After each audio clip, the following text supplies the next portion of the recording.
ఇంత ఆత్రం ఎందుకని మేము ప్రశ్నిస్తూ ఉన్నాం.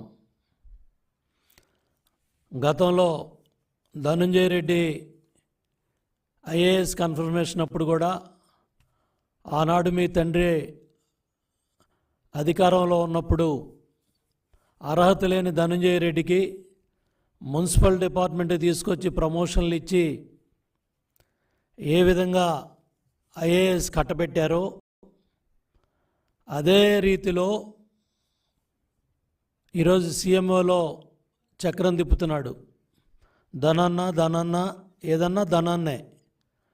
ఆ ధనున్న ధనంజయ రెడ్డి పేషీలో ఉన్న అధికారికి కన్ఫర్డ్ ఐఏఎస్ పదవి కట్టబెట్టడానికి CS Jawahar Reddy CMO secretary Dhananjaya Reddy ఆడుతూ ఉన్న జగన్నాటకంలో ఇవాళ ఎస్సీ ఎస్టీ బీసీ మైనార్టీ ఇవాళ అర్హత ఉన్న అన్ని వర్గాలకి సంబంధించిన ఎవరైతే అధికారులు ఉన్నారో వాళ్ళకి ఎవ్వరికి కూడా అందరికి కూడా ఈ నోటిఫికేషన్ వివరాలు తెలియకుండానే చాలా కట్టుదిట్టంగా ఈ కార్యక్రమాన్ని అంతా కూడా సిఎస్ జవహర్ రెడ్డి నడిపించారు. దగ్గర 45 రోజుల నుంచి 60 రోజుల వరకు సమయం ఇవ్వాలి నోటిఫికేషన్కి. వివిధ డిపార్ట్మెంట్లో ఉన్న ప్రతి ఒక్క అర్హత ఉన్న అధికారి కూడా దానికి అప్లై చేసుకోవాలి. తర్వాత వాళ్ళ మీద ఏమేం కేసులు ఉన్నాయి, ఏమేమి సర్వీస్ ఉంది, ఏమేమి వాళ్ళు రికార్డ్స్ పెట్టారు అవన్నీ కూడా తరోగా.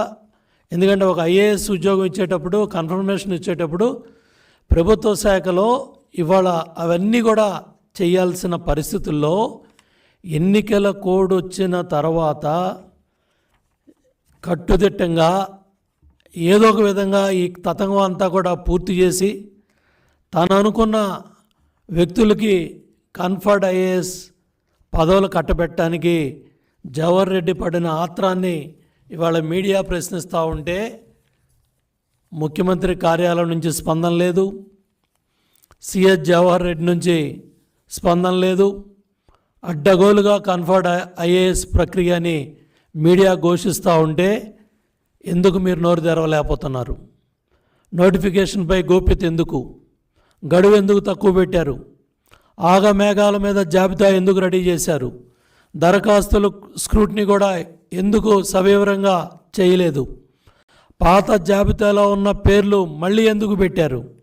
ఎన్నికల కోడ్ ముందే ఎందుకు హడావుడిగా కన్ఫర్మ్ చేసేసుకోవాలి, అన్నీ కన్ఫర్మ్ చేసుకోవాలని ఎందుకు ఇంత ఆరాటం పడ్డారో సిఎస్ జవహర్ రెడ్డి రాష్ట్ర ప్రజలకి చెప్పాలి.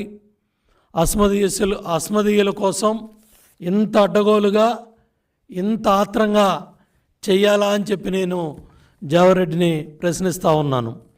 ముఖ్యమంత్రి మరి ఈ ఆపద్ధర్మ ముఖ్యమంత్రి కనుసన్నల్లో జగన్నాటకంలో లండన్లో ఉన్న ఆయన ఆదేశాల మేరకు స్వామి భక్తి ప్రకటిస్తూ ఉన్న సిఎస్ జవహర్ రెడ్డి దీని మీద ప్రజలకు సమాధానం చెప్పాలి, సంజాయిషి చెప్పాలి. సిఈసి దీన్ని చర్యలు తీసుకోవాలని చెప్పి కూడా మేము కోరుతున్నాం. ఈరోజు జాతీయ అధ్యక్షులు నారా చంద్రబాబు నాయుడు గారు కూడా ఇవాళ ఎవరైతే అధికార యంత్రాంగం secretary department of personal and training government of ఇండియాలో వారికి ఉత్తరం రాశారు. అట్లాగే చీఫ్ ఎలక్షన్ కమిషన్కి న్యూఢిల్లీకి ఉత్తరం రాశారు. అట్లాగే Avinash Kumar principal secretary AP in charge ఏదైతే ఎలక్షన్ కమిషన్ విధులు చూస్తూ ఉన్నారో ఆయనకు కూడా ఈ ఉత్తరం రాయడం జరిగింది. ఏదైతే హడావుడిగా